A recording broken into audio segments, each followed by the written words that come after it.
Olha a criatividade aí, ó. Você vê que tem aqui um amigo aqui que ele fez um carro, ó, bacana aí, para protestar. Olha só lá, ó, muito bem feito ali. Regulação, UTI. Você vê que ali, ó, tem até a sirenezinha do carro ali, ó. Tem um volante que ele sai aí, ó, girando. Olha o artista aí do carro do protesto aí, olha ele. Pedir ao governador para melhor regulação, porque tá uma fila da morte, tá, ó. Isso. Tá ruim. Tá ruim. Tá ruim, precisa melhorar.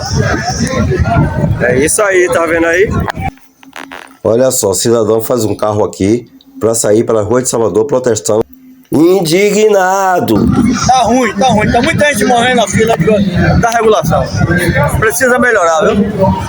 Governador, precisa melhorar a fila da regulação. A regulação da morte. Viu?